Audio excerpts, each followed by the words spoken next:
법정의 벽시계가 정확히 오전 9시를 가리켰다. 넓은 법정 안의 공기는 그 어느 때보다 긴장감이 감돌았다. 작은 속삭임이 들렸다가 이내 무거운 침묵으로 바뀌었다.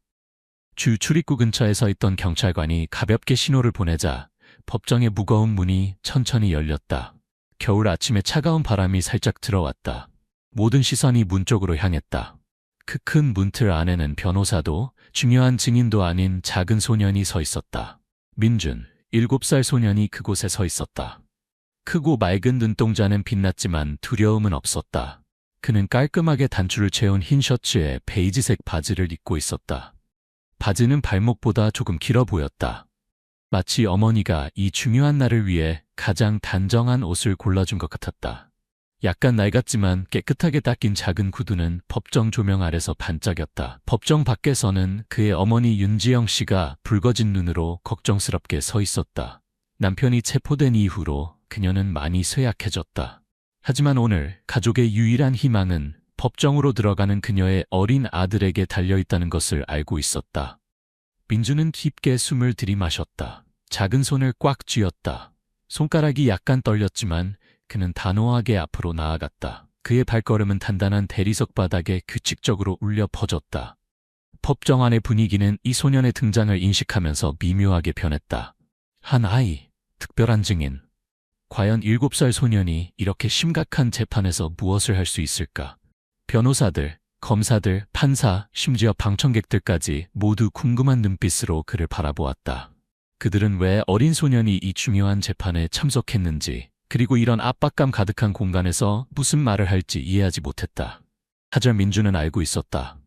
오늘 자신이 평범한 소년이 아니라는 것을, 울거나 두려워할 수 없다는 것을, 강해져야 한다는 것을, 이것이 아버지를 구할 유일한 기회라는 것을. 정도윤 피고석에 서 있는 사람은 민준의 아버지였다. 그는 결코 저지르지 않은 범죄로 기소되어 있었다. 앞쪽 피고석 근처에서 정도윤은 조용히 앉아 있었다. 두 손은 책상 위에서 수갑이 채워져 있었다. 그의 모습은 평소보다 훨씬 초췌해 보였다. 교도소에서의 걱정으로 가득 찬 나날들로 얼굴은 어두워졌다. 하지만 아들이 법정에 들어오는 것을 보자 그의 눈빛이 갑자기 부드러워졌다. 민준아. 그는 자신이 보고 있는 것을 믿지 못하는 듯 작게 속삭였다. 민준은 가볍게 고개를 끄덕였다. 그의 눈빛에는 결연함이 비쳤다. 아무 말도 할 필요가 없었다. 아버지가 이해한다는 것을 알고 있었기 때문이다. 정도윤이 체포된 이후 민준의 가정생활은 완전히 뒤바뀌었다. 더 이상 아버지 무릎에 앉아 이야기를 듣는 저녁 시간도, 아버지가 미소 지으며 학교에 데려다주는 아침 시간도 없었다. 대신 어머니의 눈물, 외로운 밤, 그리고 아버지가 다시는 돌아오지 않을지도 모른다는 두려움만이 남았다. 오늘 그는 그것을 바꾸기 위해 왔다. 판사석의 높은 의자에서 임지원 판사, 나이 지긋한 여성이 눈앞의 소년을 보고 살짝 눈썹을 찌푸렸다. 그녀는 많은 재판과 다양한 모습의 증인들을 보아왔지만 이런 아이는 처음이었다. 소년의 맑은 눈에는 거짓이나 두려움이 없었다. 단 하나, 정의에 대한 절대적 믿음만이 있었다. 임지원 판사는 깊게 숨을 들이마시고 부드럽게 말했다. 내가 민준이니? 소년은 올려다보며 직접 그녀의 눈을 바라보았다. 목소리는 맑았지만 확신에 차 있었다. 네, 판사님. 법정은 침묵에 빠졌다. 아무도 7살 소년이 이렇게 자신감 있게 법정에 설 수 있을 거라고 생각하지 못했다. 판사는 고개를 끄덕이며 증인석으로 오라고 손짓했다. 여기에 설 때는 진실만을 말해야 한다는 것을 알고 있니? 민준은 주저없이 대답했다. 알고 있어요. 진실만 말할게요. 임지원 판사는 살짝 미소 지었지만 그녀의 눈빛은 여전히 깊은 생각에 잠겨 있었다. 이것이 어린 증인이 법정에 선 첫 번째 경우는 아니었지만 이 소년에게서 무언가가 그녀를 무시할 수 없게 만들었다. 다른 쪽에서 검사 박상현은 입꼬리를 살짝 올렸다. 그는 많은 사건을 처리해왔고 그에게 증인석에 선 아이의 모습은 그저 웃음거리에 불과했다. 얼마나 우스꽝스러운가 그는 생각했다. 아이가 법에 대해 무엇을 알겠는가? 그는 일어나 약간 조롱하는 어조로 말했다. 소년, 너는 여기에 무엇을 하러 왔니? 민준은 돌아보았다. 그의 눈빛에는 흔들림이 없었다. 진실을 말하러 왔어요. 진실을요. 진실? 검사는 눈썹을 치켜 올렸다. 너는 진실이 무엇인지 알고 있니? 소녀는 작은 손을 꽉 쥐고 직접 그를 바라보며 또렷하게 한 단어씩 발음했다. 진실은 아버지가 무죄라는 거예요. 그 말은 번개처럼 울려 퍼져 법정을 순간적으로 침묵시켰다. 몇몇 사람들은 속삭이기 시작했고 다른 이들은 생각에 잠겨 서로를 바라보기 시작했다. 검사는 입술을 비틀며 뭔가 반박하려 했지만 민준이 계속 말했다. 많은 사람들이 제 말을 믿지 않을 거라는 걸 알아요. 하지만 오늘 저는 아버지가 아무 잘못도 저지르지 않았다는 것을 증명할 거예요. 법정은 그 어느 때보다 긴장감이 감돌았다. 누구도 7살 소년이 이렇게 강력한 말을 할 수 있을 거라고 믿지 못했다. 임지원 판사는 의자에 기대며 날카롭지만 깊은 생각에 잠긴 눈빛으로 말했다. 초아빈준, 처음부터 끝까지 모든 이야기를 들려주렴. 그리고 우리 모두에게 진실이 무엇인지 알려주렴. 민준은 깊게 숨을 들이마시고 아버지가 체포된 날 자신이 본 것들을 이야기하기 시작했다. 법정의 웅성거림은 민준의 등장으로 점점 커져갔다. 참석자들은 7살 소년의 등장에 대해 이야기하기 시작했다. 이렇게 심각한 재판에서 어린아이가 무엇을 할 수 있을까? 하지만 이것은 단지 평범한 재판이 아니었다. 이것은 민준의 아버지의 운명을 결정짓는 재판이었다. 피고인 정도윤은 재판석 앞에 단전히 앉아 있었다. 손은 책상 위에서 수갑이 채워져 있었고 얼굴에는 슬픔이 깃들어 있었다. 그는 범죄자가 아니었다. 그저 평범한 자동차 정비공이었지만 오늘은 위험한 강도처럼 감금되어 있었다. 의심의 시선이 그에게 쏟아졌고 참석자들의 속삭임이 계속 들려왔다. 그는 정말 강도야. 어떻게 무죄인 사람이 범죄 현장에 있을 수 있겠어? 증인이 직접 봤다는데 더 이상 변명할 게 뭐가 있어? 이런 범죄로 유죄 판결을 받으면 최소 10년은 감옥에 있어야 할 거야.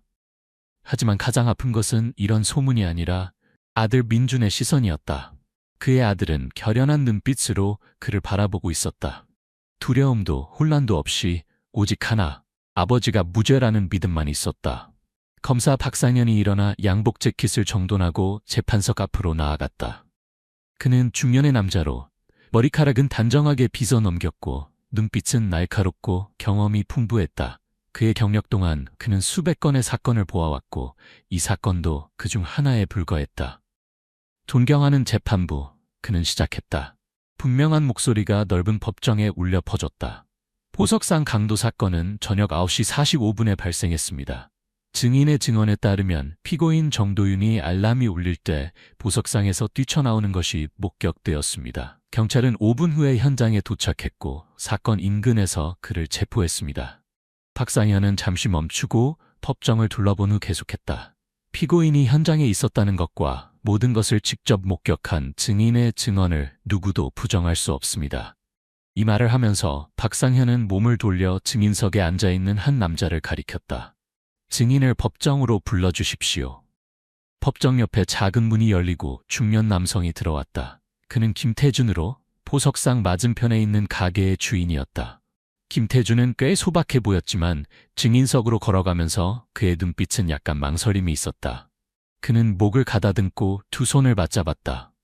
마치 그 사건을 회상하는 것 같았다. 임지원 판사는 부드럽게 물었다. 김태준 씨, 사건이 발생한 날 밤 당신이 본 것을 말해주시겠습니까? 김태준은 고개를 끄덕였다. 그의 시선이 정도윤을 스치고 지나갔다가 이야기를 시작했다. 저는 그날을 아주 선명하게 기억합니다. 제 카페가 보석상 바로 맞은편에 있어서 저는 가게 정리를 하고 있었습니다. 막 불을 끄려던 찰나에 갑자기 보석상에서 요란한 알람 소리가 들렸습니다. 그때 저는 깜짝 놀라 창밖을 내다봤고 한 남자가 보석상에서 뛰쳐나오는 것을 보았습니다. 법정은 침묵에 빠졌다. 모든 사람들이 증인과 그 남자를 주시했다. 그리고 그 남자가 바로 피고인입니까? 판사가 확인을 위해 물었다. 김태준은 침을 삼키고 고개를 끄덕였다. 네, 저는 확신합니다. 그게 정도윤 씨였습니다. 법정에 갑자기 웅성거림이 일어났다. 검사는 희미한 미소를 지으며 판사를 향해 돌아섰다. 존경하는 재판부, 증인의 명확한 증언으로 피고인이 사건 현장에 있었다는 것에 더 이상 의심의 여지가 없습니다. 그의 증언은 경찰 보고서와 완전히 일치합니다. 저는 재판부가 피고인에게 유죄를 선고할 것을 요청합니다. 피고석에 앉아있던 정도윤은 양손을 꽉 쥐었다. 그의 눈빛엔 분노가 가득했다. 그는 자신이 목소리를 내지 않으면 모든 것이 여기서 끝날 것임을 알고 있었다. 존경하는 재판부, 그가 말했다. 그의 목소리는 낮지만 강력했다. 저는 증인이 말한 것을 알고 있지만 제가 강도가 아니라는 것을 확실히 말씀드리고 싶습니다. 임지원 판사는 고개를 끄덕이며 그에게 계속하라는 신호를 보냈다. 그날 저는 보석상에 강도를 치러 들어간 것이 아닙니다. 정도윤이 말했다. 억울함으로 눈이 붉어졌다. 저는 그저 그곳을 지나가고 있었고 알람 소리를 들었을 때 되돌아보았습니다. 바로 그때 검은 재킷을 입은 한 남자가 저를 스쳐 달려갔습니다. 제가 무슨 일인지 이해하기도 전에 경찰이 들이닥쳐 저를 즉시 체포했습니다. 그는 잠시 멈추고 판사를 직접 바라보았다. 저는 단지 잘못된 시간에 잘못된 장소에 있었기 때문에 기소되었습니다. 법정이 다시 웅성거렸다. 몇몇 사람들은 뭔가 잘못되었다고 느끼기 시작했다. 정도윤의 변호사인 최준호가 이때 일어섰다. 그의 눈빛은 진지했다. 존경하는 재판부, 최준호는 단호한 목소리로 말했다. 우리가 고려해야 할 한 가지가 있습니다. 증인은 정도윤 씨가 보석상에서 뛰쳐나오는 것을 보았다고 말했습니다. 하지만 과연 누가 그가 그곳에 들어가는 것을 직접 보았습니까? 최준호는 김태준을 향해 돌아섰다. 김태준 씨, 당신은 정말로 정도윤 씨가 알람이 울리기 전에 보석상에 들어가는 것을 보았습니까? 증인은 망설였다. 이마에 땀이 맺혔다. 저는 그가 들어가는 것을 보지 못했습니다. 단지 그가 뛰쳐나오는 것만 보았습니다. 이 증언에 법정 사람들은 놀랐다. 그렇다면 다른 누군가가 실제로 안에 들어가 실제 강도였고 경찰이 오기 전에 도망친 것일까? 법정은 웅성거림으로 가득 찼다. 임지원 판사는 미간을 찌푸리며 단호하게 망치를 내리쳤다. 정숙해주십시오. 그녀는 검사에게 돌아섰다. 그녀의 날카로운 눈빛이 그를 뚫어졌다. 박 검사님, 정도윤 씨가 실제로 강도라는 것을 보여주는 직접적인 증거가 있습니까? 검사는 입술을 살짝 꽉 물었다. 사건 파일에 따르면 경찰은 체포 당시 정도윤 씨의 몸에서 무기나 도난당한 보석을 발견하지 못했습니다. 우리는 추가 조사를 할 것입니다. 박상현은 다소 짜증난 목소리로 말했다. 의심이 재판에 스며들기 시작했다. 실수가 있었던 것일까? 그리고 7살 민준, 그는 손을 꽉 쥐었다. 그는 법정의 엄숙하고 긴장된 공간 속에서 진실을 증명해야 한다는 것을 알고 있었다. 법정의 긴장된 침묵 속에서 작지만 울려 퍼지는 목소리가 들렸다. 아버지는 나쁜 사람이 아니에요. 그날 아버지는 보석상 근처에서 넘어진 할머니를 도와주고 계셨어요. 방청객들의 웅성거림이 순간 멈췄다. 모든 시선이 소년 민준, 이 재판에서 증인석에 선 가장 어린 사람에게 향했다. 소년은 흰 셔츠를 입고 작은 두 손을 꽉 쥐고 있었다. 체구는 작았지만 눈빛은 결연함으로 빛났다. 그는 수많은 권력자들 앞에서 두려워하지 않았다. 엄격한 판사조차 두려워하지 않았으며 검사 쪽에서 오는 의심의 눈빛도 두려워하지 않았다. 민준에게는 이 순간 가장 중요한 한 가지만 있었다. 진실을 보호하는 것, 아버지를 보호하는 것. 검사 박상현은 눈썹을 치켜올리며 조롱하는 어조로 말했다. 소년, 너는 아버지가 단지 넘어진 할머니를 도와주었다고 말하는군. 하지만 어떻게 그것을 알 수 있지? 당시 너는 현장에 있었니? 민준은 손을 꽉 쥐었지만 전혀 흔들리지 않았다. 저는 알아요. 왜냐하면 저도 거기 있었거든요. 그의 말에 법정은 충격에 빠졌다. 임지원 판사는 소년을 주의 깊게 바라보았다. 그날 밤 네가 본 모든 것을 자세히 말해주렴. 그녀는 진지하게 말했지만 위협적인 의도는 없었다. 민준은 깊게 숨을 들이마시고 이야기를 시작했다. 그날 밤 아버지는 저를 방과 후 학교에서 데리러 오셨어요. 보석상이 있는 길을 지나갈 때 저는 인도에서 천천히 걸어가는 할머니를 보았어요. 할머니는 아주 마르셨고 하얀 머리카락에 무거운 가방을 들고 계셨어요. 소녀는 잠시 멈추었다. 마치 모든 세부 사항을 기억하려고 노력하는 것 같았다. 갑자기 할머니가 인도에 튀어나온 벽돌에 걸려 넘어지셨어요. 그때는 너무 어두웠고 할머니는 도로 가까이에 넘어지셨어요. 차들이 계속 지나갔고 모두 경적을 울렸지만 아무도 멈춰서 할머니를 도와주지 않았어요. 민준의 맑은 목소리가 법정에 울려 퍼졌다. 한 단어가 명확하게 참석자들의 감정을 건드렸다. 아버지는 저한테 한자리에 가만히 서 있으라고 하시고 할머니를 도우러 달려가셨어요. 할머니는 다리를 다쳐서 바로 일어나지 못하셨어요. 아버지는 할머니가 보석상 옆 계단에 앉을 수 있게 도와주셨어요. 법정의 몇몇 사람들이 속삭이기 시작했다. 이 세부 사항은 사건이 발생한 시간과 완벽하게 일치했다. 민주는 계속했다. 그의 목소리는 흔들리지 않았다. 아버지는 할머니에게 괜찮은지 누구를 불러야 하는지 물어보셨어요. 하지만 할머니는 자녀들의 전화번호를 기억하지 못하셨어요. 할머니는 많이 떨고 계셨어요. 아마도 무서우셨던 것 같아요. 그래서 아버지는 가방에서 물병을 꺼내 할머니에게 주셨어요. 소녀는 입술을 깨물고 검사를 직접 바라보았다. 바로 그때 보석상에서 알람이 울렸어요. 법정의 모든 사람이 숨을 죽였다. 민주는 손을 꽉 쥐었다. 그는 그 순간, 모든 것이 영원히 바뀐 그 순간을 기억했다. 알람이 울렸을 때 저는 깜짝 놀라 쳐다봤어요. 보석상 문이 열리고 한 사람이 안에서 뛰쳐나오는 것을 봤어요.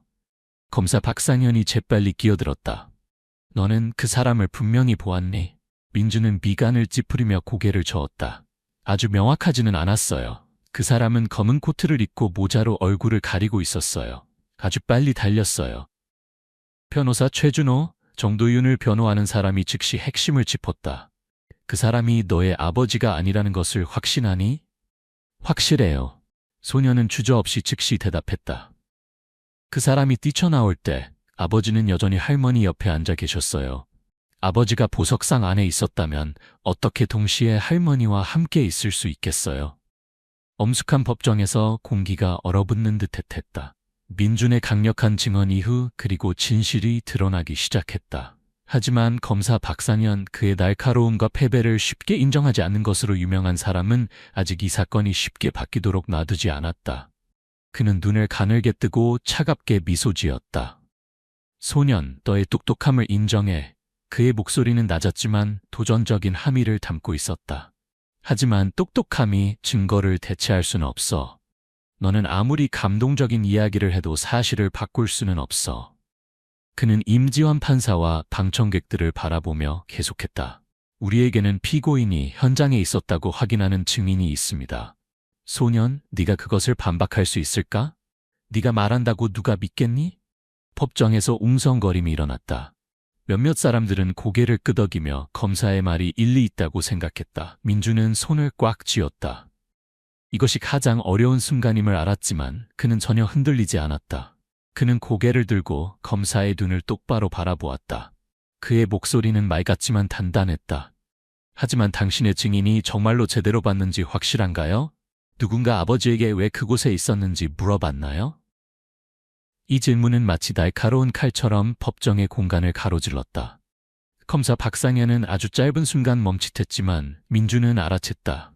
소녀는 검사의 약점을 정확히 찌른 것을 알았다. 검사 박상현은 재빨리 자신감을 되찾았다. 그는 책상 위에 서류를 뒤적여 사진 한 장을 꺼내 법정에 들어 올렸다. 이것은 사건 발생 시점에 보석상의 보안 카메라에서 찍힌 사진입니다. 그가 말했다. 모든 시선이 법정 구석의 큰 화면으로 향했다. 거기에는 사진이 확대되어 있었다. 사진에는 강도 사건 직후 보석상 문 근처에 서 있는 파란 셔츠를 입은 남자가 찍혀 있었다. 검사 박상현은 사진을 가볍게 두드리며 선언했다. 이것이 바로 정도윤 씨입니다. 증인은 그가 그 시간에 보석상 문 근처에 서 있는 것을 보았습니다. 따라서 우리는 증언과 그가 범죄 현장에 있었다는 것을 증명하는 이미지 모드를 가지고 있습니다. 다시 웅성거림이 일어났다. 최준호 변호사, 정도윤을 변호하는 사람은 미간을 찌푸렸다. 이 사진은 분명히 불리했다. 정도윤 억울하게 누명을 쓴 성실한 피고석에 앉아 있었다. 입술을 꽉 물었다. 심지어 그 자신도 자신이 그곳에 있었다는 것을 부정할 수 없었다. 하지만 그곳에 있었다고 해서 범죄를 저질렀다는 의미는 아니었다. 민주는 이를 알고 있었다. 소녀는 의자 팔걸이를 꽉 잡고 일어났다. 맞아요. 아버지가 거기 계셨어요. 하지만 범죄 현장 근처에 있었다고 해서 범죄자라는 의미인가요? 검사 박상현은 눈썹을 치켜올리며 흥미로운 듯 보였다. 소년, 넌 논쟁을 정말 잘하는구나.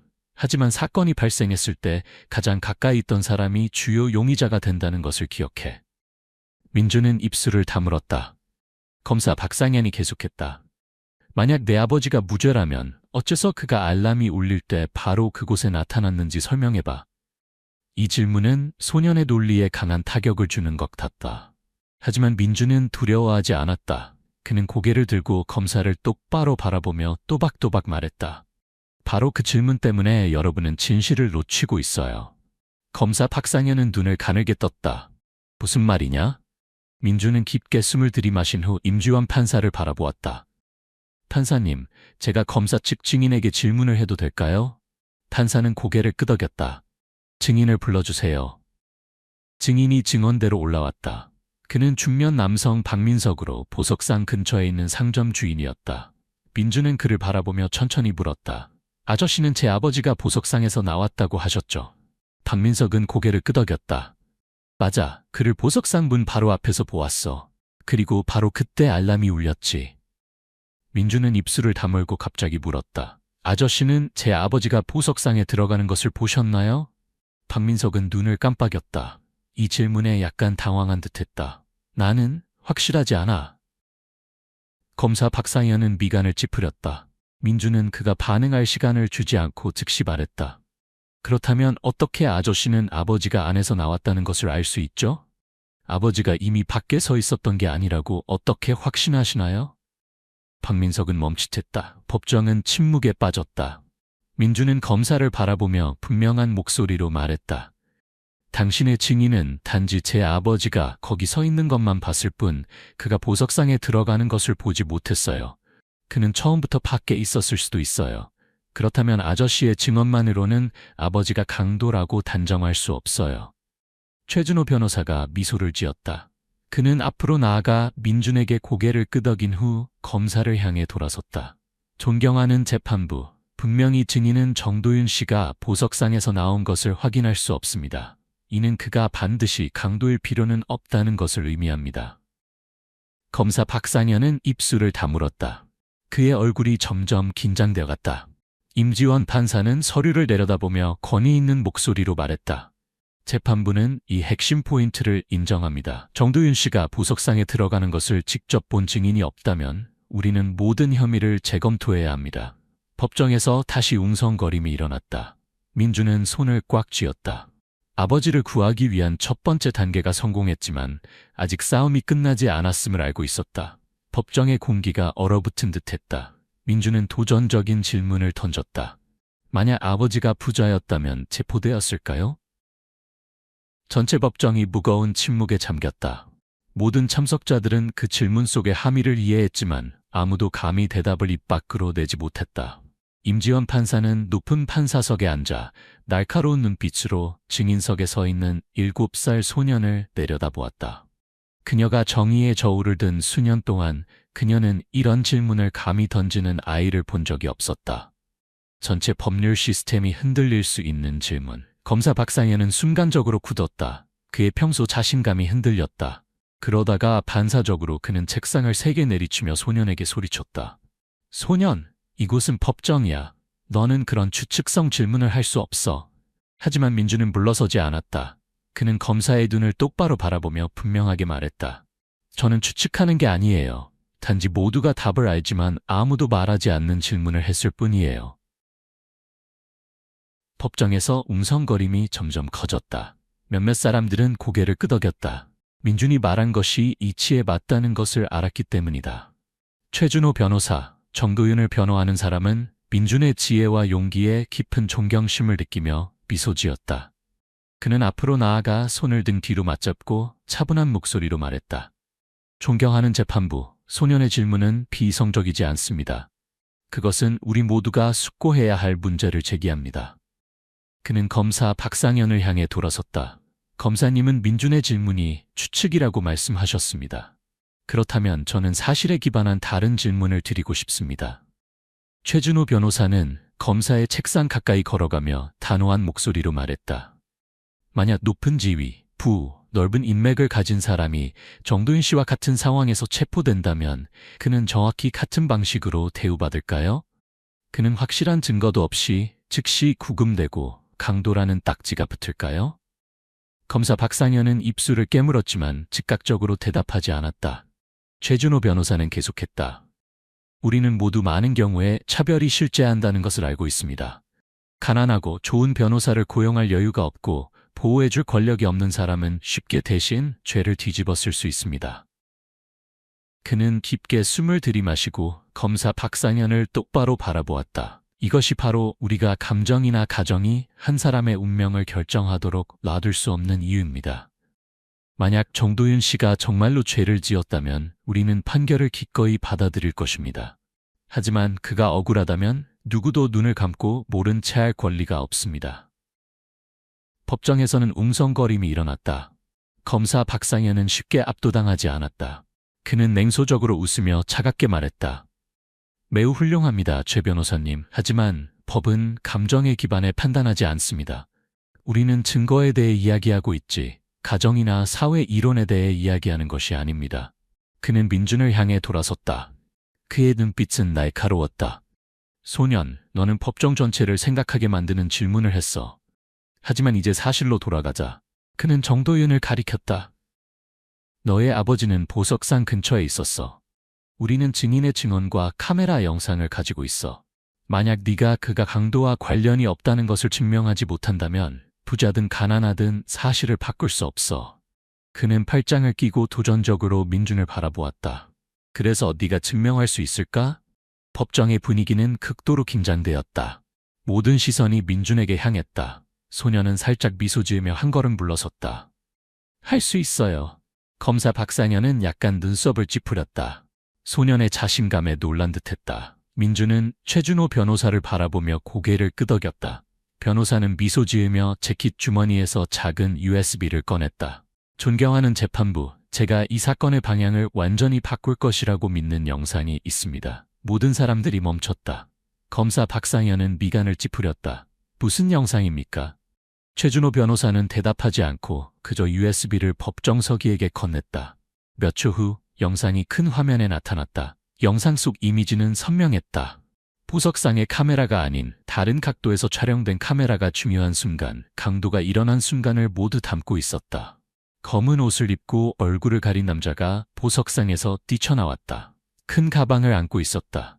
몇 초 후 정도윤이 나타났지만 보석상 안에서가 아니라 반대 방향에서였다. 잠깐만요. 패심원 중 한 명이 외쳤다. 정도윤 씨는 보석상에서 나오지 않았어요. 영상에서 그는 보석상으로 달려가고 있어요. 넘어진 할머니가 인도에 있는 곳으로요. 정도윤 씨는 보석상을 강도하지 않았어요. 단지 누군가를 도우러 왔을 뿐이에요. 법정은 환호성으로 가득 찼다. 임지원 판사는 미간을 찌푸리며 검사 박상현을 바라보았다. 검사님, 하실 말씀이 있으십니까? 검사는 이를 꽉 물었다. 분명히 정도윤에 대한 모든 혐의가 무너지고 있었다. 민준은 손을 꽉 쥐었다. 그런 다음 임지원 판사를 바라보았다. 그럼 이제 제가 아까 질문을 다시 해도 될까요? 법정은 침묵에 빠졌다. 소녀는 판사를 똑바로 바라보았다. 눈빛은 마치 어른처럼 날카로웠다. 만약 아버지가 부자였다면 체포되었을까요? 임지원 판사는 소년을 오랫동안 바라보다가 한숨을 내쉬었다. 아무도 대답하지 않았지만 모두가 답을 알고 있었다. 법정에는 영상이 상영된 후 숨막히는 침묵이 흘렀다. 정도윤을 향한 고발이 흔들리기 시작했다. 임지원 판사는 손을 책상에 대고 생각에 잠긴 표정을 지었다. 검사 박상현은 분명히 기뻐하지 않았다. 그는 손에 든 서류를 꽉 쥐었다. 마치 상황을 뒤집을 방법을 찾는 것처럼 보였다. 모두가 진실만이 아버지를 구할 수 있다는 것을 알았다. 그때 툭 법정문이 갑자기 열렸다. 모든 시선이 그쪽으로 향했다. 한 노년 여성이 들어왔다. 그녀는 60대 후반으로 보였고 몸은 약간 마른 편이었다. 머리카락은 반 이상이 하얗게 변했고 얼굴에는 많은 주름이 세월의 흔적을 보여주고 있었다. 하지만 그녀의 눈은 여전히 빛나고 있었다. 걱정스러운 빛을 담고 있었다. 그녀는 떨리며 주위를 둘러보았다. 약간 두려워 보였다. 임지원 판사는 미간을 찌푸리며 물었다. 당신은 누구십니까? 여성은 침을 삼켰다. 그녀의 목소리는 약간 떨렸다. 저는 김순자입니다. 저는 바로 정도윤 씨가 강도 당일 도와준 사람입니다. 법정에 웅성거림이 일어났다. 민주는 눈을 크게 떴다. 희망의 감정이 그의 가슴 속에서 솟아올랐다. 그는 작은 손을 꽉 쥐고 흥분을 억누르려 했다. 마침내 진짜 증인이 나타난 것이다.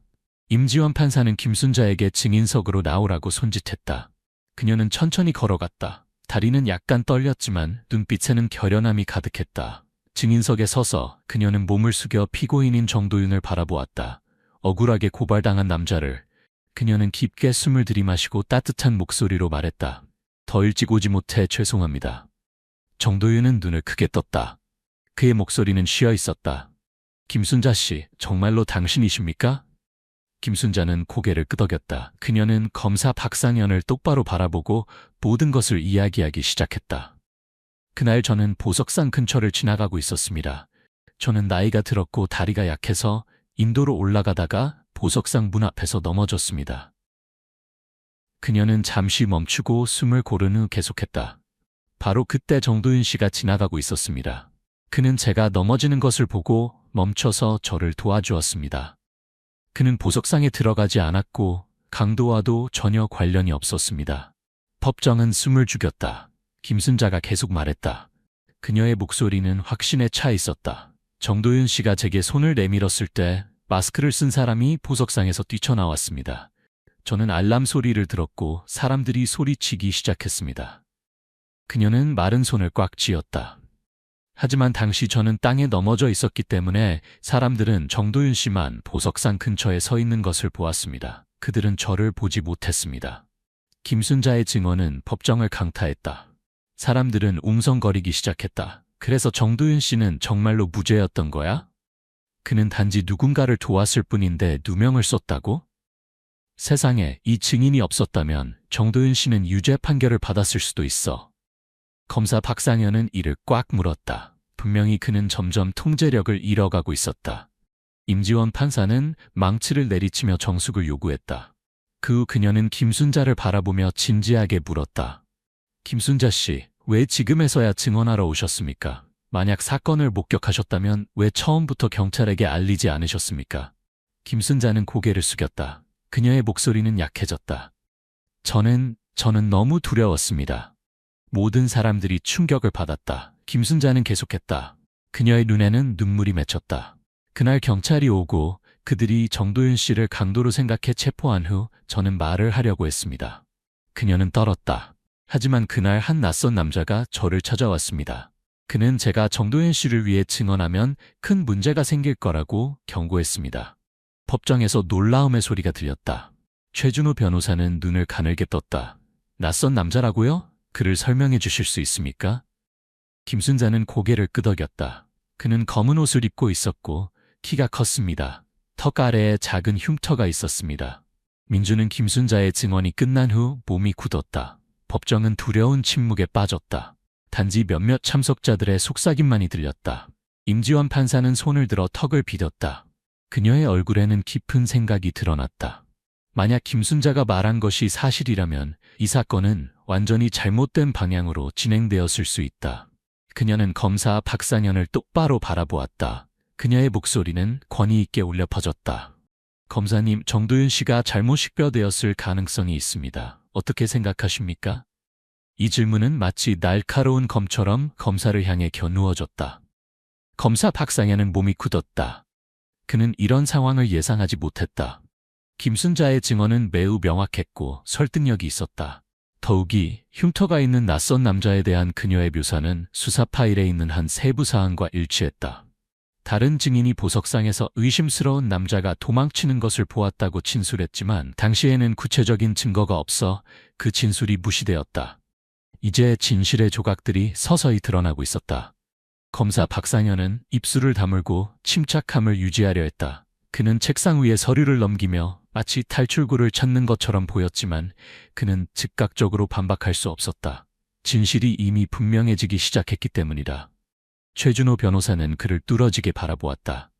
살짝 입꼬리를 올리며 말했다. 어떻습니까? 박 검사님? 하실 말씀이 없으신가요? 검사는 주먹을 꽉 쥐었다. 그의 목소리에는 약간의 당황함이 묻어났다. 저는 이 증언을 신중히 검토해야 합니다. 하지만 모두가 이것이 단지 시간을 끌기 위한 방법임을 알고 있었다. 임지원 판사는 고개를 끄덕였다. 그녀의 목소리는 권위로 가득 찼다. 저도 이 증언이 확인이 필요하다는데 동의합니다.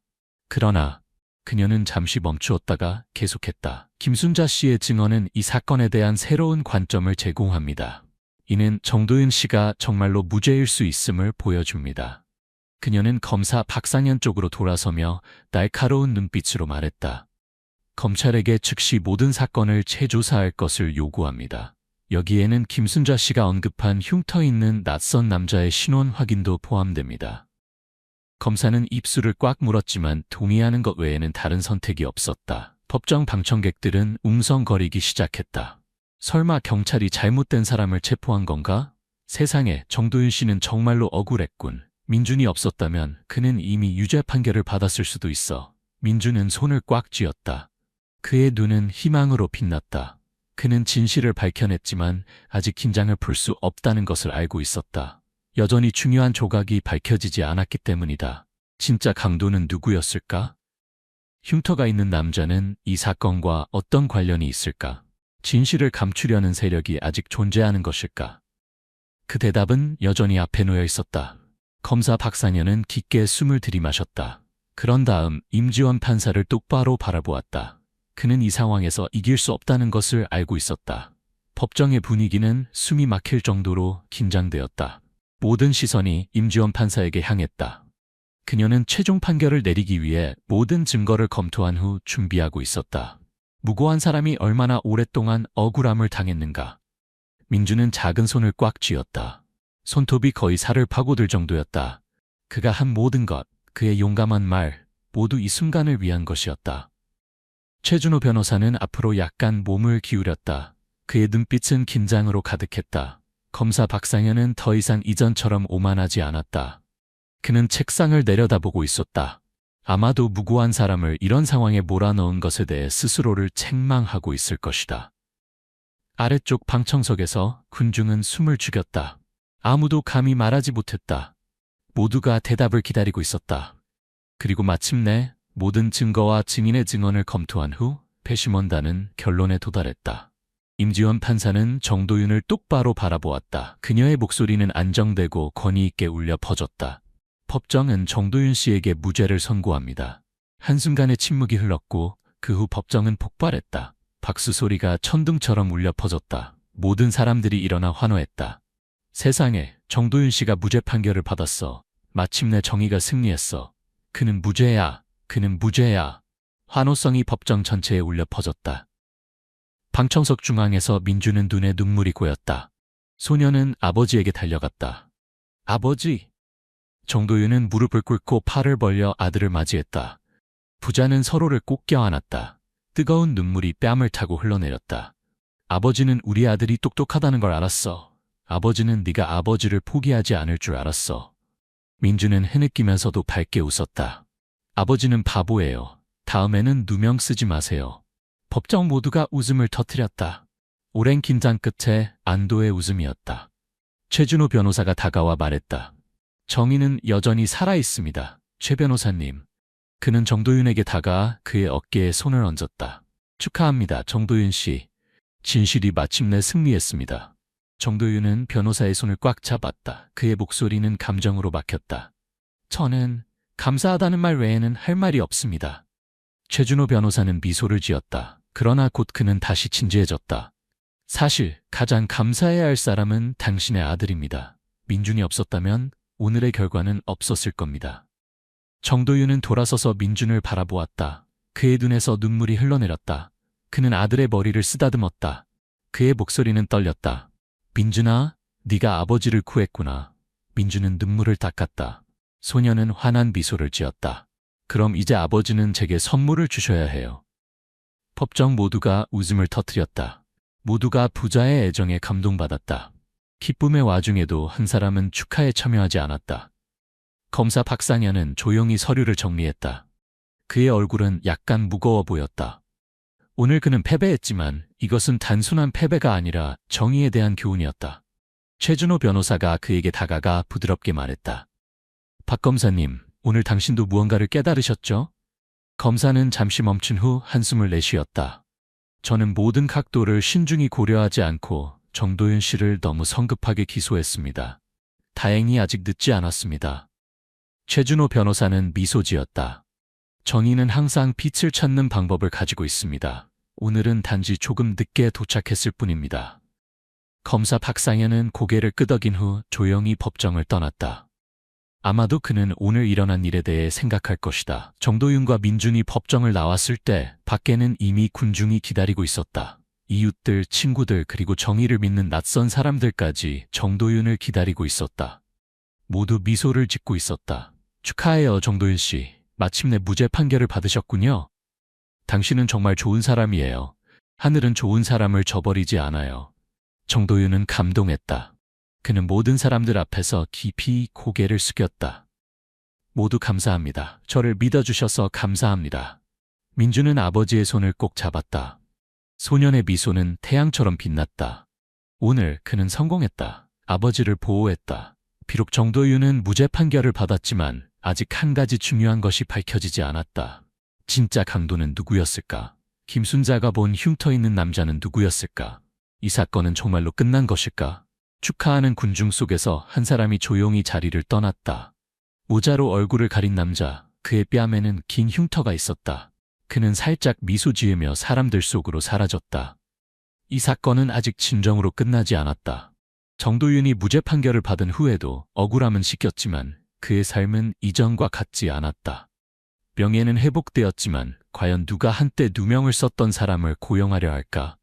지역사회는 그가 무죄임을 알고 있었지만 사건의 여파는 여전히 남아있었다. 그가 전에 협력했던 자동차 정비소 사장들은 그가 일자리를 구하러 갔을 때 피했다.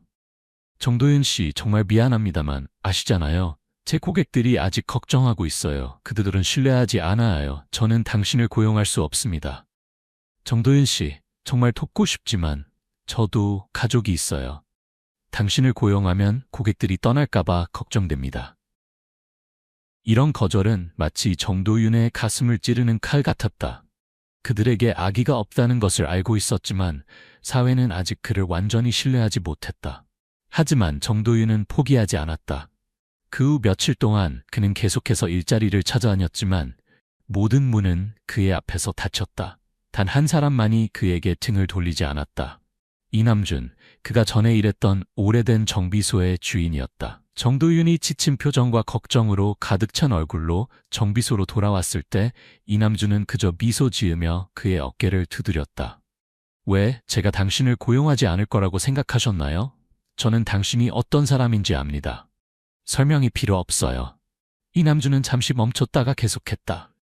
하지만 저는 당신이 일을 구하는 것보다 더 큰 일을 해야 한다고 생각합니다. 정도윤은 놀랐다.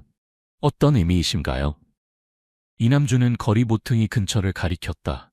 거기에는 오랫동안 버려진 오래된 가게가 있었다. 여기는 제가 구입했지만 아직 사용하지 않은 곳입니다. 당신은 자신만의 정비소를 열고 싶지 않나요? 정도윤은 놀랐다. 자신의 가게를 연다고? 그는 그런 생각을 해본 적이 없었다. 하지만 저는 돈이 없습니다. 이남준은 웃었다. 돈은 빌리고 나중에 갚으면 됩니다. 중요한 것은 당신이 시도할 용기가 있느냐 하는 것입니다.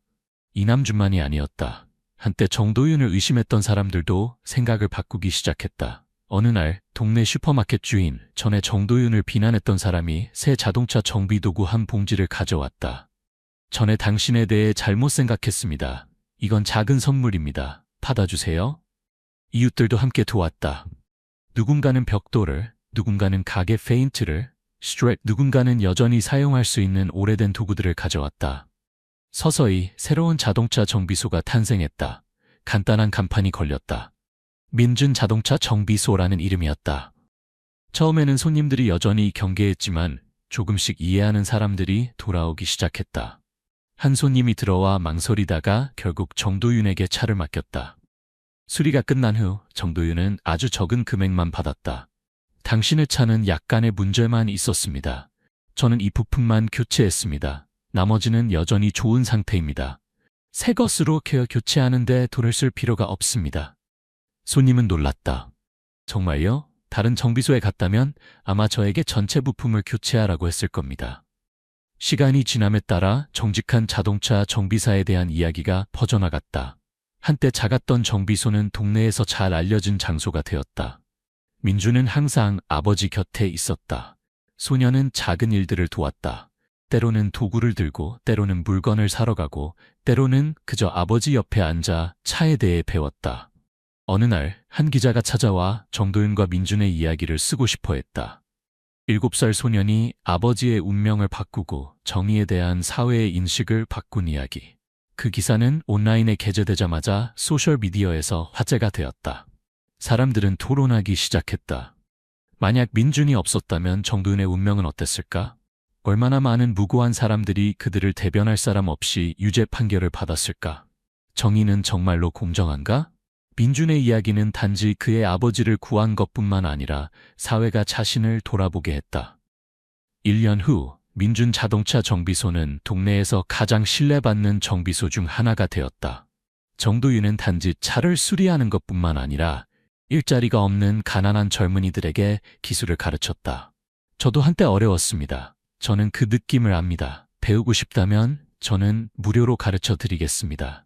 한때 사회에서 버림받은 사람에서 정도윤은 끈기와 정의의 상징이 되었다. 어느 날 한 어린 소년이 정비소로 달려왔다. 손에는 고장난 장난감 자동차를 들고 있었다. 아저씨, 제 자동차를 고쳐주실 수 있나요? 정도윤은 미소 지으며 소년의 손에서 장난감을 받았다. 물론이지. 아저씨는 어떤 자동차든 고칠 수 있어. 민주는 옆에 서서 행복하게 미소 지었다. 마침내 모든 어려움 끝에 아버지는 사회에서 자신의 자리를 다시 찾았다. 그리고 7살 소년은 큰 변화의 일부가 되었다. 시청해주셔서 감사합니다. 이 이야기를 들어주시고 함께해주셔서 감사합니다. 마음에 드셨다면 좋아요를 누르고 공유하고 채널을 구독하여 저희를 지원해주세요.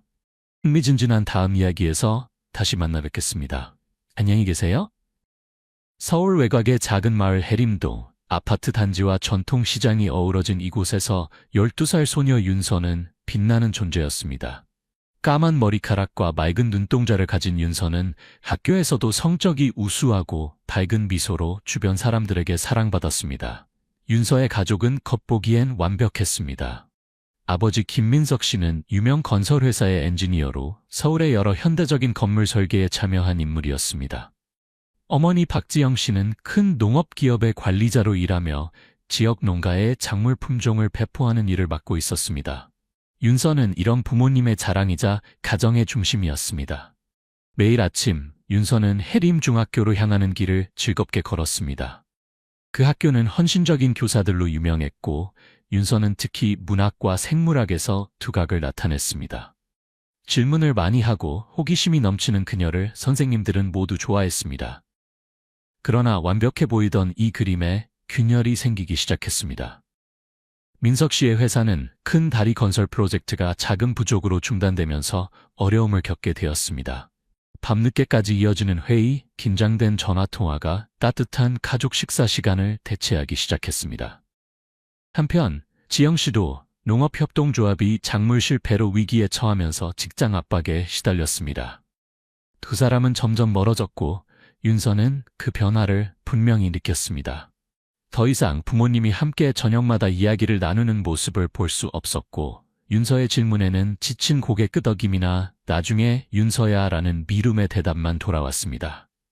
윤서는 자신의 집에서 외톨이가 되어가는 느낌이었습니다. 그녀는 부모님을 기쁘게 하기 위해 더 열심히 공부하고 더 착한 아이가 되려고 노력했지만 아무도 알아차리지 못하는 것 같았습니다. 비 오는 어느 오후 윤서는 창가에 앉아 유리창에 흘러내리는 빗방울을 바라보며 생각했습니다. 뭔가를 해야 해. 이대로는 안 돼. 그 결심이 윤서를 한 가지 생각으로 이끌었습니다. 부모님이 그녀에게 시간을 내지 못한다면 그녀는 마음의 빈 공간을 채울 다른 방법을 찾아야 했습니다. 해림중학교는 단순한 학습 공간이 아니라 윤서가 위안을 찾는 곳이었습니다. 헌신적인 교사들 중에서도 젊고 열정적인 이수진 선생님은 윤서가 가장 존경하는 사람이었습니다. 수진 선생님은 생물학을 가르쳤지만 단순히 식물이나 동물에 대해 설명하는 데 그치지 않았습니다. 그녀는 종종 삶에 대한 이야기, 사람들이 어려움을 극복하는 방법에 대해 부드럽고 매력적인 목소리로 이야기했습니다. 윤서는 수진 선생님이 더 큰 꿈을 꾸라고 격려할 때마다 눈을 빛내며 열심히 들었습니다. 윤서의 지능과 학습 욕구를 알아본 수진 선생님은 일주일에 3번 가정 방문 학습을 제안했습니다. 윤서의 부모님은 즉시 동의했습니다. 그들에게 수진 선생님은 훌륭한 교사일 뿐만 아니라 그들이 바쁜 동안 딸의 발전을 도울 수 있는 사람이었습니다. 가정학습이 시작되었고 윤서는 곧 수진 선생님을 친한 언니처럼 생각하게 되었습니다. 노란 불빛으로 가득한 작은 방에서 그들은 단순히 학업에 대해 논의하는 것이 아니라 일상의 이야기를 나누었습니다. 어느 비 오는 저녁, 빗소리가 여전히 창밖에서 들려올 때 윤서는 망설이다가 말했습니다. 선생님, 저 너무 외로워요. 부모님은 요즘 너무 바빠서 이야기할 사람이 없어요. 수진 선생님은 미소 지으며 소녀의 어깨에 손을 얹었습니다. 윤서야, 넌 혼자가 아니야. 선생님이 항상 여기 있어. 필요한 게 있으면 언제든 말해. 그 말은 윤서의 마음을 따뜻하게 했습니다. 그녀는 수진 선생님과 특별한 유대감을 느꼈습니다. 단순한 교사와 학생의 관계가 아닌 깊은 이해의 연결이었습니다. 그때부터 그 수업 시간은 단순한 공부 시간이 아니라 윤서가 하루 종일 기다리는 시간이 되었습니다. 그러나 예상치 못한 일이 발생했습니다. 어느 오후 수진 선생님이 평소처럼 방문했을 때 윤서는 그녀를 방구석으로 끌고 가 속삭였습니다.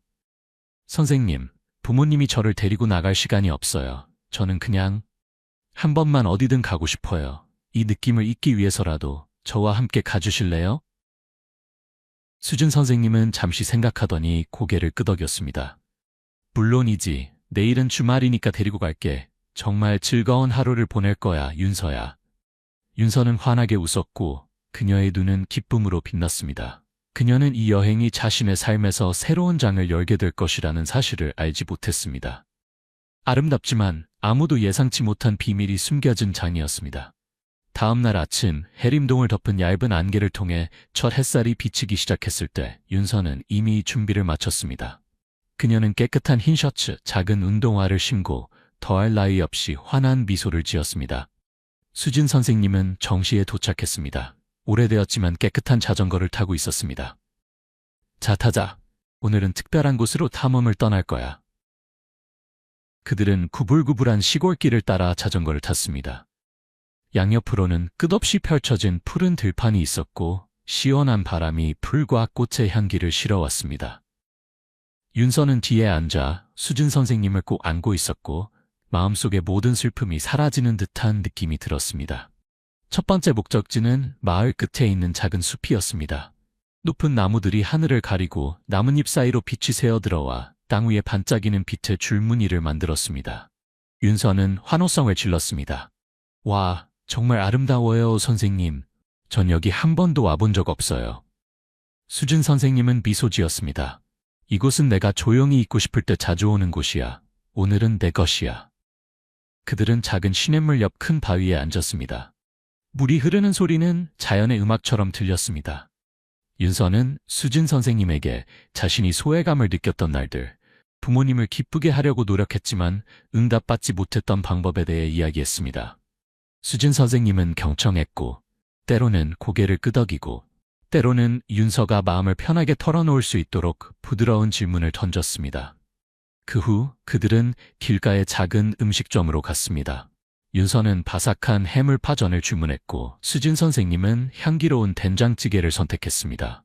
그들은 마치 교사와 학생 사이의 모든 거리감이 사라진 것처럼 먹고 웃었습니다. 윤서는 말했습니다.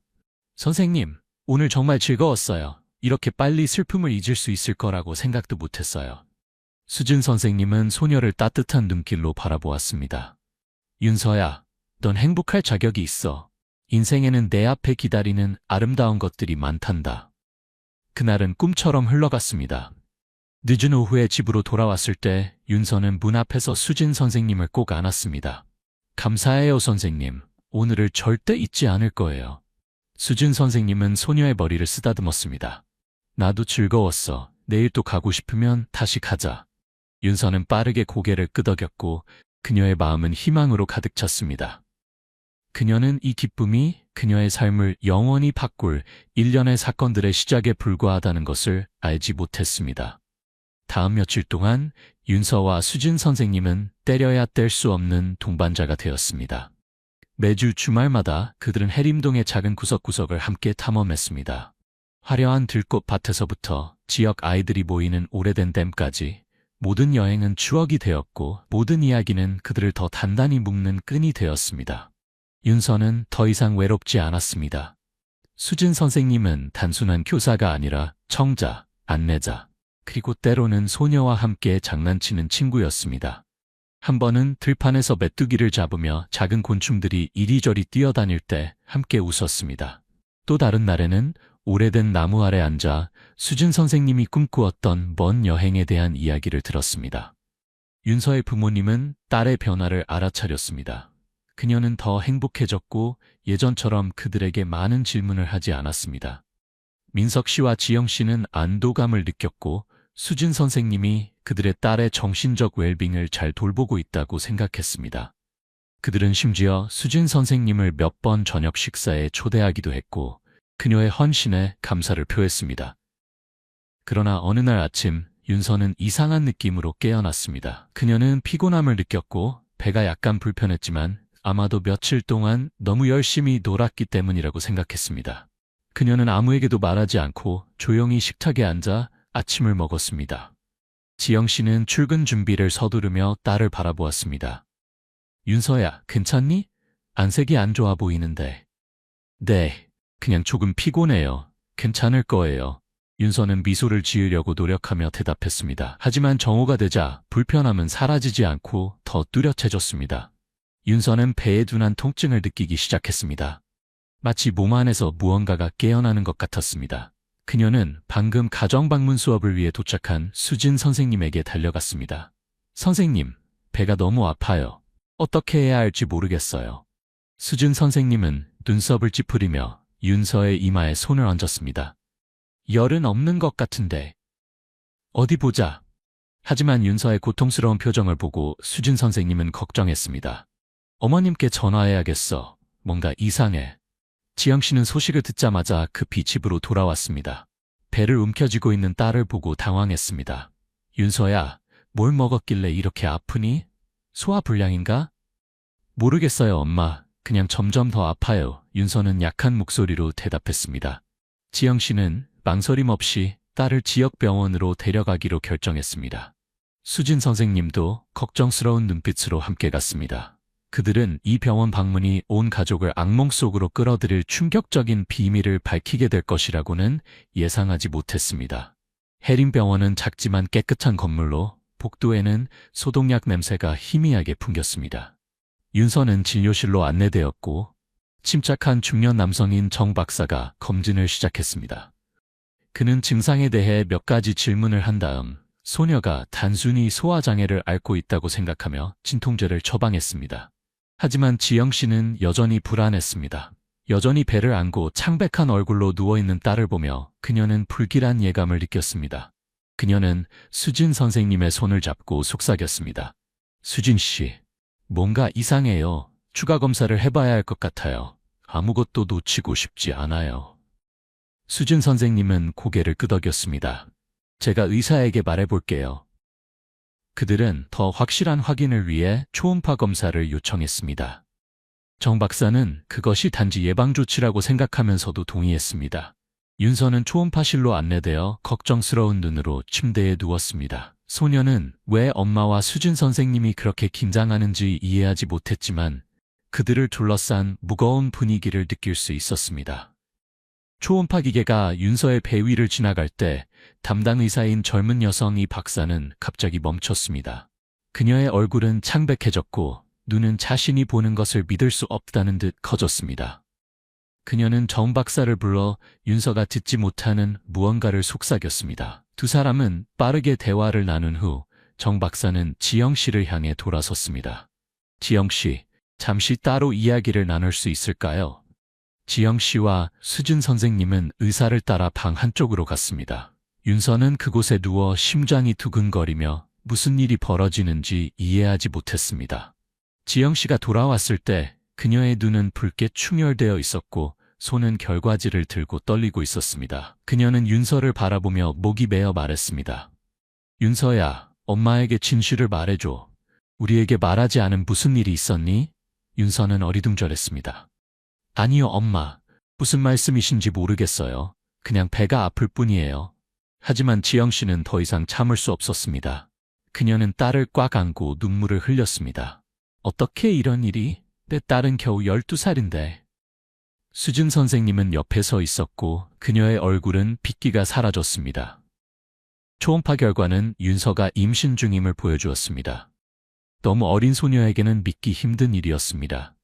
정 박사는 추가 조사가 필요하다고 설명했지만 지영 씨는 거의 듣지 못했습니다. 그녀는 수진 선생님에게 돌아서서 단호하게 물었습니다. 수진 씨는 윤서와 가장 많은 시간을 보냈어요. 뭔가 알고 있나요? 수진 선생님은 고개를 저었고 그녀의 목소리는 떨렸습니다. 지영 씨, 맹세코 아무것도 몰라요. 저는 윤서를 위해 최선을 다하고 싶었을 뿐이에요. 방은 무거운 침묵에 잠겼습니다. 윤서는 상황의 심각성을 완전히 이해하지 못했지만 그것을 느낄 수 있었습니다. 소녀는 울기 시작했습니다. 엄마, 너무 무서워요. 저는 아무것도 몰라요. 그 끔찍한 비밀은 윤서의 가족이 준비되지 않은 고통스러운 진실로 이어지는 문을 열었습니다. 운명적인 초음파 검사 후 윤서의 가족 내 분위기는 폭풍이 다가오는 것처럼 질식할 듯 무거워졌습니다. 지영 씨는 딸의 침대 옆에 앉아 떨리는 손으로 윤서의 손을 잡았습니다. 방금 회사에서 호출된 민석 씨는 비 오기 전 하늘처럼 어두워진 얼굴로 방 한쪽에 서 있었습니다. 아무도 말하지 않았지만 모두의 시선은 침대에서 몸을 웅크리고 눈물에 젖은 12살 소녀를 향했습니다. 윤서야, 부모님에게 진실을 말해다오. 우리에게 숨긴 일이 있었니? 민석 씨가 깊지만 압박감 있는 목소리로 물었습니다. 윤서는 눈물을 흘리며 고개를 저었습니다. 아무것도 몰라요, 아빠. 그냥 배가 아팠을 뿐이에요. 너무 무서워요. 지영 씨는 딸을 꼭 안고 침착함을 유지하려고 노력했습니다. 괜찮아, 얘야. 무서워하지 마. 엄마는 너를 믿어. 하지만 이 일을 분명히 알아내야 해. 수진 선생님은 여전히 방문가에 조용히 서 있었지만 갑자기 말했습니다. 지영 씨, 민석 씨, 정말 무슨 일이 일어나고 있는지 이해할 수 없어요. 윤서랑 항상 함께 있었지만 비정상적인 것을 본 적이 없어요. 민석 씨는 차가운 눈빛으로 수진 선생님을 바라보았습니다. 당신은 가족 외에 윤서와 가장 가까운 사람이에요. 뭔가 있었다면 알았을 텐데. 맹세코 아무것도 몰라요. 수진 선생님은 떨리는 목소리로 대답했습니다. 저는 윤서가 공부하고 행복하기를 바랐을 뿐이에요. 하지만 수진 선생님의 설명은 민석 씨와 지영 씨의 의심을 누그러뜨리지 못했습니다. 그들은 윤서를 다시 병원으로 데려가 정 박사를 만나 더 많은 정보를 요구하기로 결정했습니다. 진료실에서 정 박사는 한숨을 쉬며 초음파 결과를 책상에 올려놓았습니다. 지금 가족의 심정을 이해합니다. 하지만 결과는 매우 명확합니다. 원인을 확인하기 위해 윤서에게 더 물어봐야 합니다. 윤서는 당황스러웠지만 의사의 질문 하나하나에 대답하려고 노력했습니다. 그녀는 학교에서의 평범한 날들, 수진 선생님과의 과외 수업, 최근의 여행에 대해 이야기했습니다. 하지만 소녀의 이야기에는 특이한 점이 없었습니다. 정 박사는 눈썹을 찌푸리며 윤서의 부모님에게 돌아섰습니다. 소녀가 무슨 일이 일어났는지 인식하지 못할 수 있습니다. 가족이 면밀히 관찰하고 더 많은 단서가 있으면 보고하시기를 제안합니다. 집으로 돌아가는 길에 지영 씨는 윤서를 품에 안고 속삭였습니다. 엄마가 그동안 더 많이 곁에 있어주지 못해서 미안해. 이제부터는 엄마가 늘 내 곁에 있을게. 하지만 그녀의 마음속에선 끊임없이 한 가지 의문이 떠올랐습니다. 누가 이런 일을 저질렀을까? 그리고 왜 윤서는 아무것도 모르는 걸까? 그날 밤 민석 씨와 지영 씨는 몇 달 만에 처음으로 함께 앉았습니다. 일에 관한 논쟁이 아니라 가족의 아픔에 함께 맞서기 위해서였습니다. 민석 씨가 말했습니다. 우리는 각자의 일에 너무 빠져서 아이를 잊고 있었어. 이제 어떻게 해야 하지? 지영 씨는 눈물을 닦으며 말했습니다. 우리는 얼마나 고통스럽더라도 진실을 찾아야 해. 윤서는 우리의 전부야. 그들은 윤서와 가장 가까운 사람들부터 조사하기로 결정했고 수진 선생님이 명단의 첫 번째였습니다. 하지만 그들은 진실이 상상했던 것보다 훨씬 복잡하다는 것을 알지 못했습니다. 이후 며칠 동안 윤서는 회복을 위해 학교에 가지 않고 집에서 쉬었습니다. 소녀는 여전히 순진무구했고 자신의 몸에 일어나는 이상한 변화를 완전히 이해하지 못했습니다. 지영 씨는 딸 곁을 한 발짝도 떠나지 않고 이야기하고 돌봤습니다. 민석 씨는 조용히 조사를 시작했고 이 끔찍한 미스터리 뒤에 숨은 원인을 찾기로 결심했습니다. 수진 선생님은 대면 조사를 위해 집으로 불려왔습니다. 민석 씨의 감시하는 시선 아래 그녀는 윤서와 함께 보낸 시간에 대한 모든 세부 사항을 설명했습니다. 그녀는 윤서를 절대 낯선 사람과 혼자 두지 않았으며 모든 여행은 통제된 상태에서 이루어졌다고 주장했습니다. 하지만 민석 씨는 쉽게 믿지 않았습니다. 그는 적어도 모든 것이 명확해질 때까지 수진 선생님에게 과외를 중단할 것을 요구했습니다. 수진 선생님은 슬픈 표정으로 떠났지만 지영 씨의 마음에는 여전히 의심의 불씨가 남아 있었습니다. 그녀는 기억을 더듬어가며 지난 몇 달 동안의 이상한 징후를 찾으려 노력했습니다. 그리고 갑자기 작은 세부 사항이 생각났습니다. 몇 주 전 지영 씨가 출장 중이었을 때 윤서는 집에 온 백완공에 대해 이야기했습니다. 소녀는 그 사람이 매우 친절했고 수진 선생님이 물을 가지러 간 사이에 그와 잠시 대화를 나눴다고 말했습니다. 당시 지영 씨는 별로 신경 쓰지 않았고 그것이 사소한 일이라고 생각했습니다. 하지만 지금 그 기억은 그녀의 가슴을 칼로 찌르는 것 같았습니다. 민석, 한 달 전에 왔던 백완공 기억나요? 지영 씨가 떨리는 목소리로 남편에게 물었습니다. 민석 씨는 눈살을 찌푸렸습니다. 네, 마을 서비스 업체에서 불렀죠. 왜요? 윤서가 그 사람과 한동안 혼자 있었대요. 수진 선생님이 그 순간에 자리를 비웠고 민석 씨는 즉시 백완 서비스에 연락해 그 작업자에 대한 정보를 찾았습니다. 몇 번의 통화 끝에 그들은 그의 이름이 김호철이라는 것을 알게 되었습니다. 약 40세의 남자로 해림동 외곽에 살고 있었습니다. 민석 씨는 경찰인 친구 한 명과 함께 직접 김호철을 만나기로 결정했습니다. 그들이 도착했을 때 김호철은 허름한 집에 앉아 있었고 그의 주름진 얼굴은 피곤해 보였습니다. 그는 민석 씨를 보고 놀란 듯했습니다. 제가 뭘 잘못했길래 절 찾아오셨나요? 김호철이 물었습니다. 민석 씨는 돌려 말하지 않았습니다.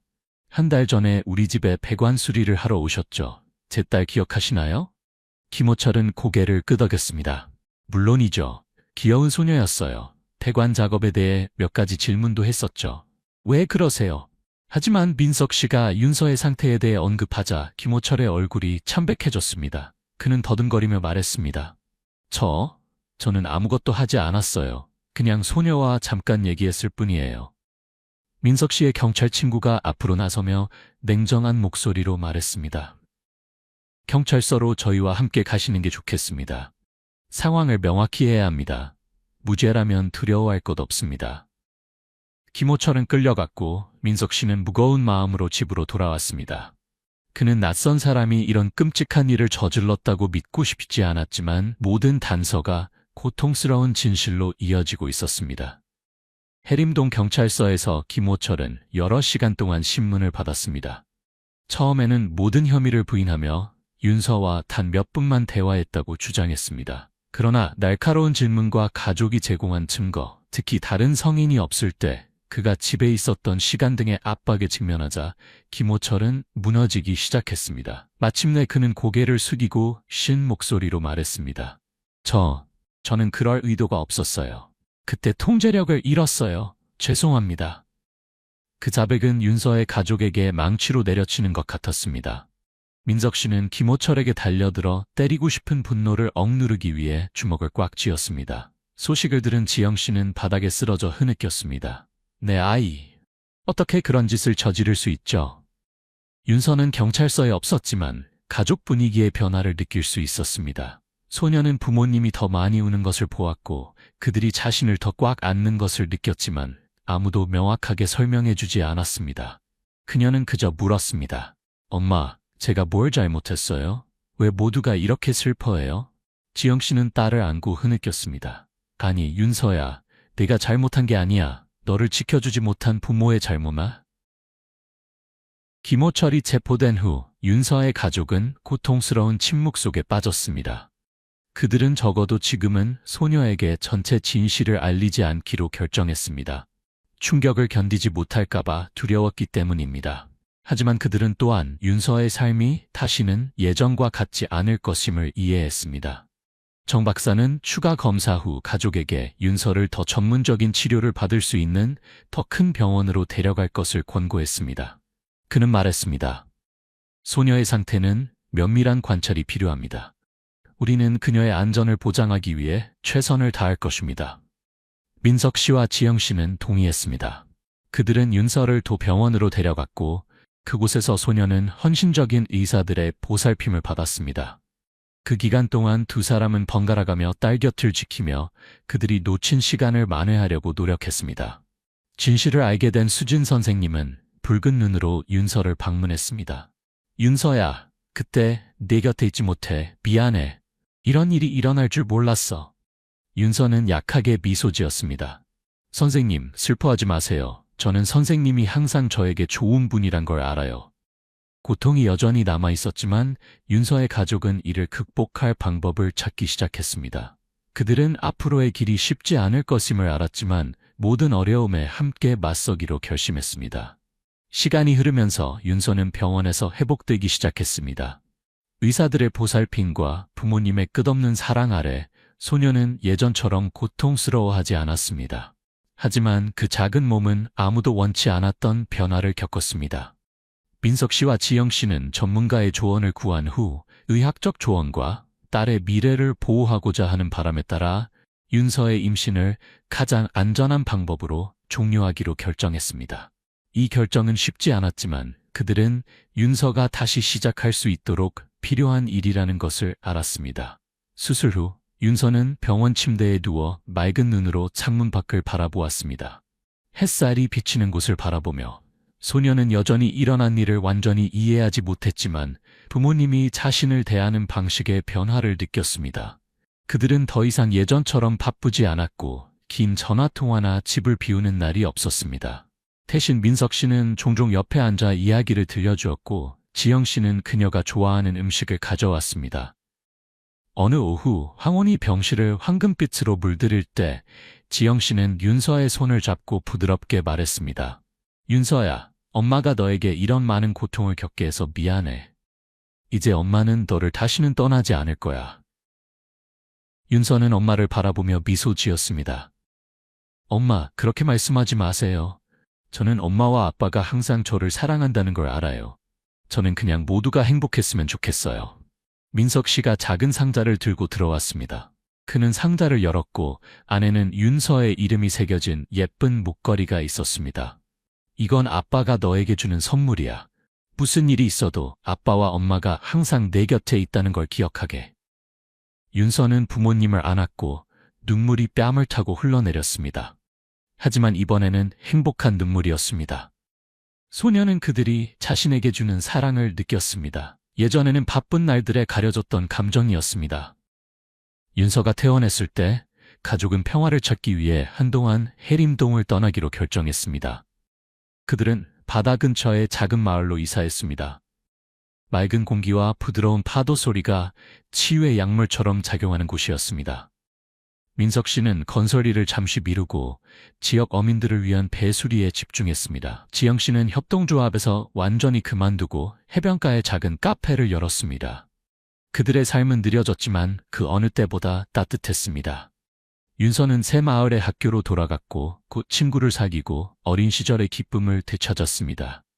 그녀는 더 이상 해림동에서의 아픈 날들을 언급하지 않았지만 마음속으로는 항상 강인함에 대한 교훈을 간직했습니다. 수진 선생님은 오랜 자책 끝에 윤서를 방문했습니다. 두 사람은 예전처럼 해변가에 앉아 이야기를 나눴습니다. 저는 여전히 그 일 때문에 스스로를 탓해요. 수진 선생님이 먼 곳을 바라보며 말했습니다. 이제 더 이상 슬퍼하지 마세요, 선생님. 저는 이제 괜찮아요. 선생님은 여전히 제게 최고의 선생님이세요. 윤서는 대답했고 그녀의 미소는 파도 위의 햇살처럼 빛났습니다. 시간이 흐르면서 아픔은 서서히 희미해졌습니다. 비극을 일으킨 김호철은 법의 엄중한 처벌을 받았고 윤서의 가족에게 약간의 정의를 가져다 주었습니다. 하지만 가장 중요한 것은 그들이 서로를 다시 찾았다는 것이었습니다. 민석 씨와 지영 씨는 더 이상 일이 가족을 압도하도록 두지 않았습니다. 그들은 매일 저녁 윤서와 함께 앉아 그녀의 학교 생활과 새로운 꿈에 대해 이야기했습니다. 어느 아침 가족이 함께 해변을 거닐 때 윤서는 앞으로 달려갔습니다. 그녀의 작은 발이 모래 위에 발자국을 남겼습니다. 그녀는 뒤돌아 부모님에게 손을 흔들었습니다. 아빠, 엄마, 저는 의사가 되고 싶어요. 저처럼 아픈 사람들을 도와주고 싶어요. 민석 씨와 지영 씨는 서로를 바라보며 미소 지었습니다. 그들은 딸이 어둠을 극복하고 빛을 찾았다는 것을 알았습니다. 한때 방황하던 윤서는 이제 희망과 힘을 가진 작은 불꽃이 되었습니다. 윤서의 이야기는 슬픔으로 끝나지 않고 새로운 시작으로 마무리되었습니다. 한때 부서졌던 그녀의 가족은 이제 사랑과 이해로 다시